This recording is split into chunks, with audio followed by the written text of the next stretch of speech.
שלל המחלקות של האדמיניסטרציה, וכמובן Iran-Iraq war between 1980 and 1988 with more than 1 million fatalities had nothing to do with it, or the fact that Syria invaded Lebanon in 1976 had nothing to do with it, or the wars between South Yemen and North Yemen, and the Egyptians that fought in Yemen in the 1960s. This has nothing to do with it. The occupation of Kuwait by Saddam Hussein in 1990. But, you know, the facts are one thing and the perceptions are a different thing. But here, and it is important to explain it, that I think that this American administration is already understanding it. Everything is tied to other things as well. And this is the new approach that we've heard from the Obama administration. They say that everything is tied in with everything else. Everything is intermingled. You can't take care of one conflict only. The core of the problem today is the Iranian problem. The Iranian issue is facing first and foremost the United States, because the Iranians say very publicly that they want to push the United States out of the Middle East. They want to replace the United States in the Middle East. They want to expand their influence and undermine the secular Sunni regimes. They want, in fact, to have here a new order. Of course, well, this is the mega goal, of course, then to expand everywhere, but the means is through the nuclearization. The nuclear weapons are only the means and not the goal. The real goal is, in fact, to preempt any Western civilization's presence in the Middle East. There are only two countries that are not Muslim, that are non-Muslim countries. One of it is Lebanon, and that is why we say we see the striving towards creating a Muslim state, and we see more and more Christian emigration from Lebanon, and the Muslims that are working under the guidelines of Iran. And the second state is Israel, and the Iranians want to annihilate Israel throughout the Hezbollah, throughout Hamas, throughout the Islamic Jihad. That is why the Americans are going to understand, and I think that they are already beginning to understand, that the root of the problem is Iran. Apart from that, if we want to have any advancement vis-a-vis the Palestinians, we have to stop the Iranian influence, because the Iranians are going to do it through their emissaries here that we are all familiar with. That is why Israel should be entrepreneurial, should initiate things, and that has to start already tomorrow when Mitchell arrives here. During the first visit of the Prime Minister that is going to be elected vis-a-vis the American president in the most intensive way possible, the Prime Minister should explain the Iranian problem and the other problems in the area and try to solve those problems together. The Iranian issue should be resolved, and the sooner the better, and the Palestinian problem cannot be solved without a solution to the Iranian problem. We are not sure that the Palestinian problem will be solved, but it's for sure that if the Iranian problem is not solved, then there would be no advancement in the solution of the Palestinian problem. We see it in the accrued logic, in the American interests, and also in the personae that he has chosen. For example, Hillary Clinton as Secretary of State, and other people that he has elected for his administration. These are people who, all in all, understand, people who are very talented, and people who are not going to agree to any thesis not take any thesis as something that is taken for granted. And there is a thesis, for example, there is a school in the foreign ministry that says that everything is going to be solved or should be solved through the Israeli-Palestinian conflict. But I don't think that Hillary Clinton is going to agree to it. Not only because she has a credit and a reputation, and because she is opinionated, sophisticated, but because she has common sense. She has common sense. So I think that this is a good opportunity for the state of Israel, and also because of the reality on site. But for sure, Israel has to be initiating processes, and all in all, I'm very optimistic in terms of the U.S.-Israeli relations. And let's wait for questions, or should we entertain questions right now? The ambassador will have to leave us in a number of moments, so I will contradict what I've said before. We are going to entertain a number of questions if there are any. Questions? You don't have to, says the ambassador. If there are any, it seems that everything is so clear, Danny. I have a question, if I may. Listen, the Olmert government has adopted a hyper-diplomatic approach, let's call it that way. They have went even further than the Barak government in 2000 in terms of the relentless attempt at arriving at an agreement with the Palestinians. I think that the Israeli Prime Minister, he is almost the Prime Minister in Israel, despite the fact that we know that it was not very clear. And you almost created an agreement. Annapolis was almost a success. So why do you want to take now the opposite direction? You have almost arrived at the goal. How do you think that we can avoid unprecedented American pressures in terms of the Palestinian-Israeli conflict as apart from the bigger problems? First of all, the hyperactivity of the Olmert government and the Livni government is true, and I think that it is not a secret anymore. However, I had many conversations with senior people in the administration in the United States, and they also had their scruples about the Annapolis process. They, of course, agreed it, and they told me, what do you want? Bush can't be more Israeli than Olmert is. But the situation today is such that despite everything that has been done in Annapolis, despite this fact that the most pragmatic leader, I'm not saying moderate, there is a difference between being moderate and being pragmatic, of the Palestinians, Abu Mazen, does not even agree to discuss this maximalist approach that Olmert has manifested. I think that we have to explain this to the Americans as well, and this is also a certain symbol that the Americans should learn in order to understand how complicated and unsolvable the problem is. I'm not saying that they should not try to mitigate the damages and try to manage the conflict. This is a positive approach, and I really hope that the Americans would be leaders in order to give a certain security blanket. We need the Americans in order to prevent smuggling of the Hamas into the Gaza Strip. We need them in order to create a basis for economic cooperation between us and the Palestinians. I think that they can contribute a lot. By the way, I think that the Americans now, with the advent of a new administration, with all the credibility that Obama has, maybe this would be very effective in order to create a blocking group and a coalition that would enclose, that would put an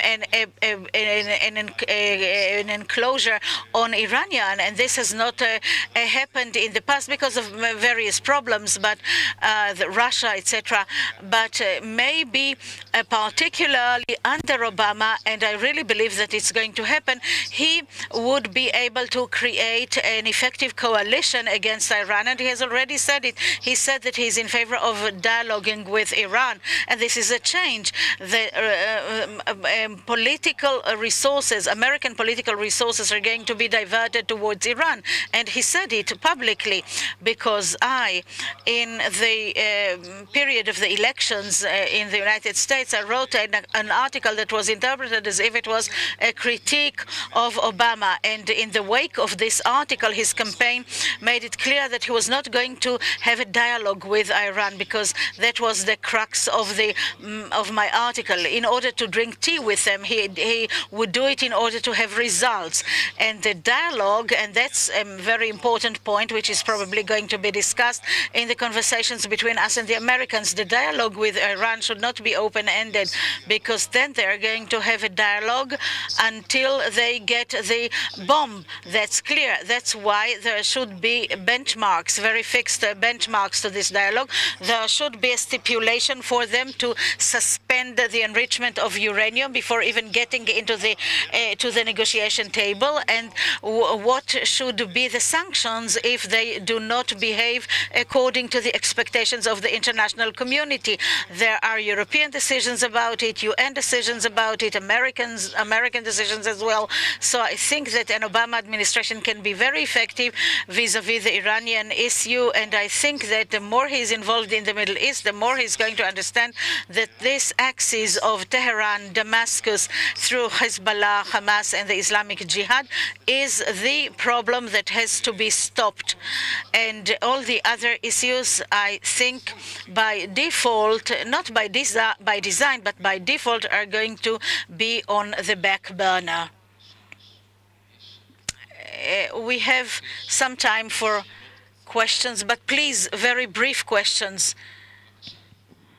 Please.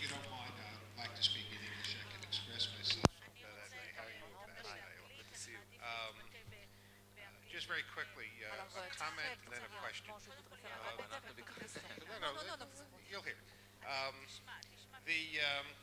The panel here is on U.S.-Israeli relations and the change in the U.S. government and how that will happen and what effect that will be in Obama. And I notice on the panel there isn't one American who really understands the elections and the election system in the United States.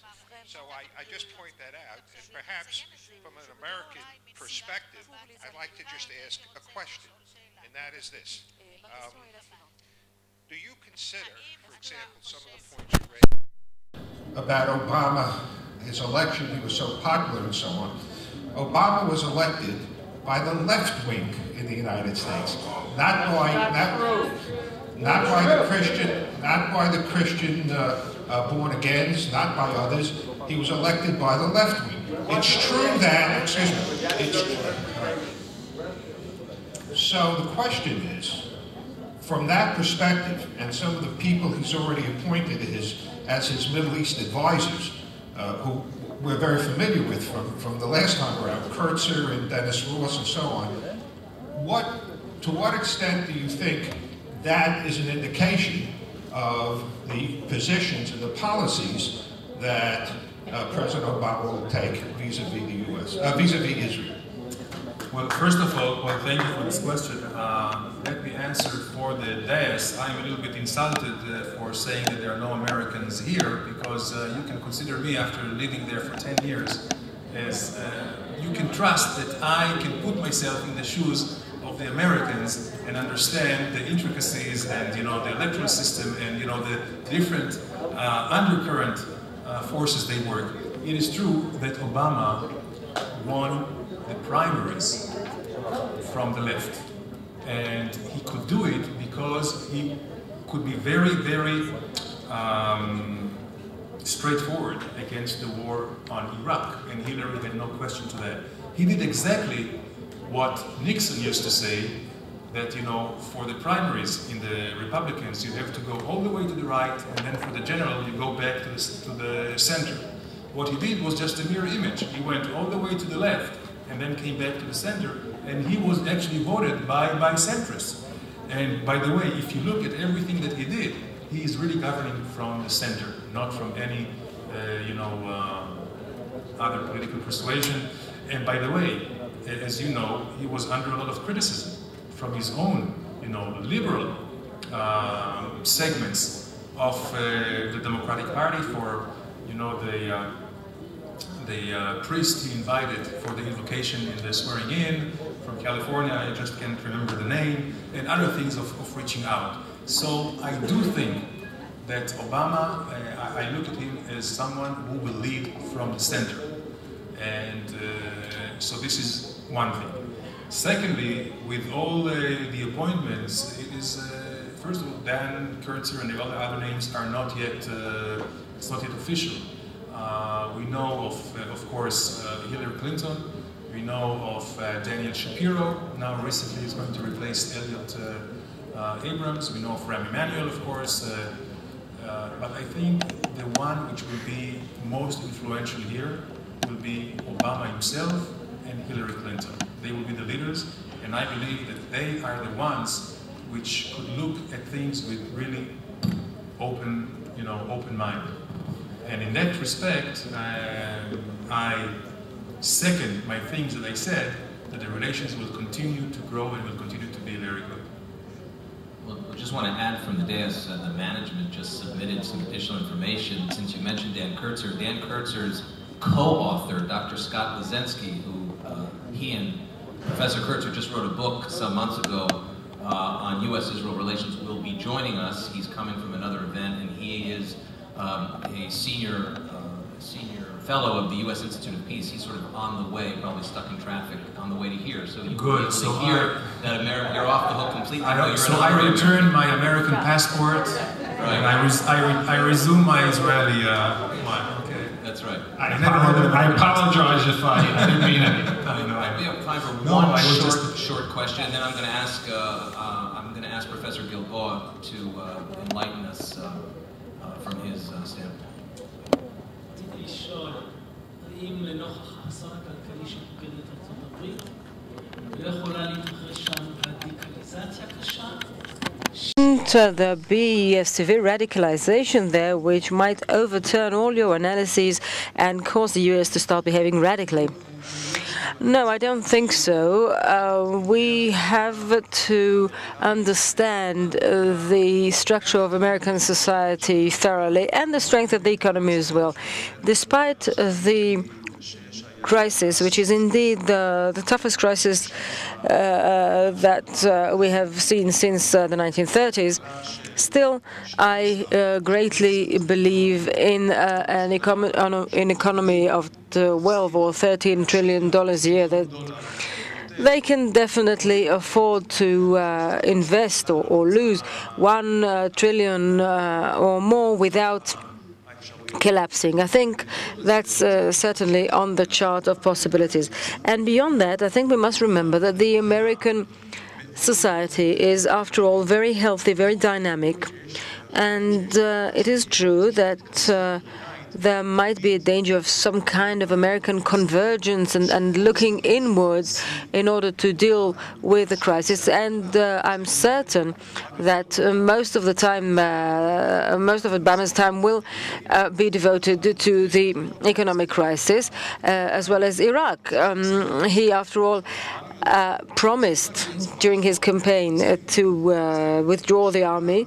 And it's not just a matter of saying to the army about face and they go out. It's a matter of diplomatic negotiations within Iraq and with its neighbors. So the attention will be divided between or among many arenas, which could come eventually at the expense of, the Palestinian issue is only one of an entire gamut of problems, both internally and externally, that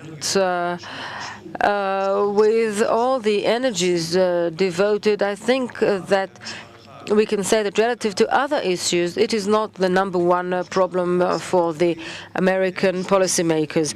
But concerning the economic issue, or your question, I have no doubt that America will emerge from this crisis. It might take 1 or 2 or 3 years, I don't know, but it will not have any effect, just as the 1930s had no effect, and America didn't become radical, and the economy there was even weaker than it is now, much weaker. And we must remember that one of the engines of growth in America is all those innovations, and America is still investing in research and development far more than all the European states put together, and Russia and everybody. So once the credit crunch, this in fact crisis of trust in the banks, in between them and within them, once they drain all those toxic assets to some government company or another, we will see growth, even accelerated growth. I'm optimistic about that as well. Anyone who thought that the 21st century will be Chinese or Japanese century after the 20th century was American and the 19th century was European, I think will be disappointed, because I still believe in the leadership of the US. The US is strong not only from the point of view of the economy and technology and the military, but also its ethics, its internal ethos, and the way the Americans see themselves. And it is a fact that the US is still attracting more immigration. People still want to go to America, not anywhere else, including China. Thank you very much.